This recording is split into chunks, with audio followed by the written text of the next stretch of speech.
What's going on, YouTube? We're back at it for another video, and today we've got a few new things inside of Helldivers 2, including a bit of a new addition when it comes down to the Superstore, and something we may be seeing more of in the coming future, which is going to be crossovers with other franchises, such as, for this one specifically, we've got the Killzone, which is going to be that exclusive IP to PlayStation. Hopefully it doesn't end up just being the only type of crossovers we get in the coming future, or ones that are exclusive to PlayStation. I would like a variety of different IPs to be able to come into this, but the starting one isn't a bad one, and I did enjoy the Killzone franchise back in the day. But sadly enough, the one thing that I'm not too happy about here is the fact that the new weapon that comes with this ends up being 615 super credits, which is already more than half the price of a regular war bond that we've been picking up at any given time. And sure, we can get the super credits for free by playing the game over time,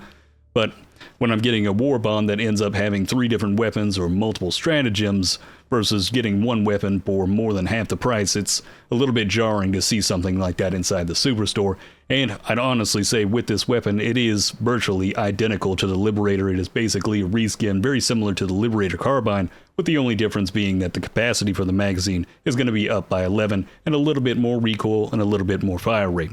But beyond that point, it really isn't something I would say is worth the time of opening your wallet to pull out that card, unless you're just a die-hard Killzone fan or you're a die-hard fan of assault rifles in this game and you're just itching to have a little bit more when it comes down to each magazine when facing off with the Illuminate or any one of the factions we may be facing off with. Now, aside from that, we will also get a new armor passive, which is going to be Acclimated, which gives us a resistance to basically every elemental damage in the game. And the one specific thing about this is the fact that we do get acid resistance, which is going to be for the Bile Titan's Puke and the Bile Spewer's Puke. That is something that I would say is somewhat worthwhile.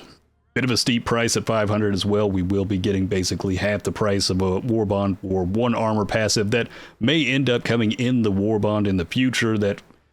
apparently they're floating around the idea that there's a full-on Killzone war bond coming in the future, and I wouldn't be surprised if this possibly was inside of it.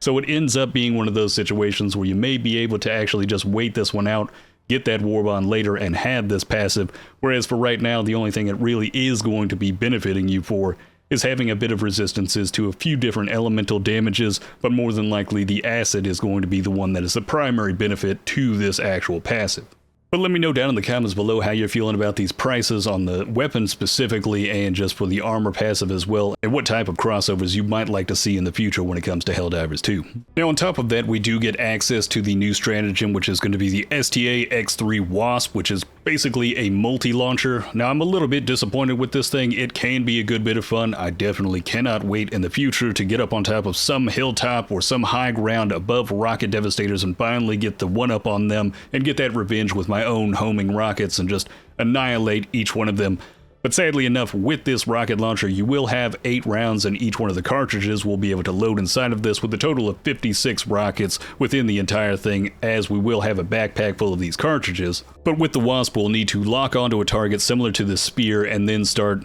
firing off some of those rockets. And it does have burst fire, so if you do end up pulling the trigger and just holding it down, you will be able to fire off each one of the rockets, which is part of the disappointment that I have with this. I wish it had multi-lock on so I could lock onto multiple targets in front of me, especially when facing off with the Illuminate. It'd be really nice to lock onto multiple of the flying units and be able to take them all out in quick succession, instead of getting stuck in one of those situations which we've had with the spear in the past, where it'll lock onto one target, then it'll randomly lock onto the next target, and it'll stop you from being able to fire, and it'll become a very irritating and a little bit clunky situation, and even more so with something like the WASP. And when it comes down to its damage output, it is definitely one-shotting any one of those elite units that we may be facing off with when it comes down to the Illuminate, either one of those shielded guys, the flying or the melee, and it will take about 3 of the magazines from this, or cartridges of rockets, in order to take down one of the tripods. And I will say you do want to put yourself at a good distance away from some of the targets as well, considering it will run into the same issues as a spear, whereas if you're too close, those rockets will not end up directly hitting the target and may hit something behind them or just completely miss altogether, which is extremely frustrating and another little bit of a downside for this weapon.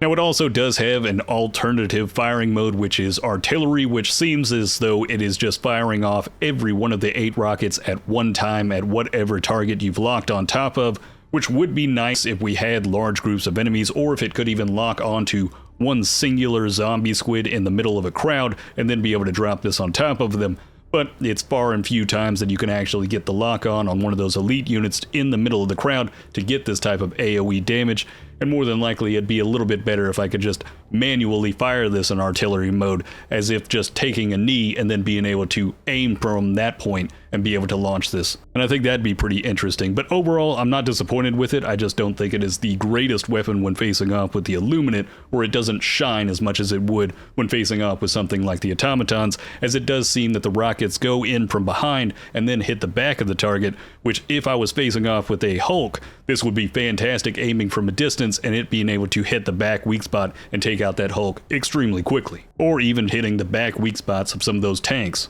But I suppose we'll have to wait for the coming future to see how much more we can get out of this when it comes to facing off with the other factions. I'm pretty pleased with it. It is a fun stratagem to use, but overall it does seem as though it just doesn't shine as much as it possibly could against the other factions when facing off with the Illuminate. But let me know how you feel about it down in the comments below, and let me know what type of changes you'd like to see to this stratagem in the future to make it a little bit better for yourself. But that's going to be it for the new additions for today. A little bit of a short news recap when it comes down to Helldivers. I think this caught everybody by surprise. Nobody really expected to have some of these weapons just drop in randomly during the middle of the morning, but luckily I was there for it, and we got that footage for you and a little bit of that info. But let me know down in the comments below if there's any tips that you may have found when using the WASP that I may not have covered inside of this. Generally, it's just going to lock on, destroy most of those targets, and it does seem like it could be a good time, but I really hope in the future they add in some type of multi-lock-on system for it. I think that would really improve the overall damage output of it.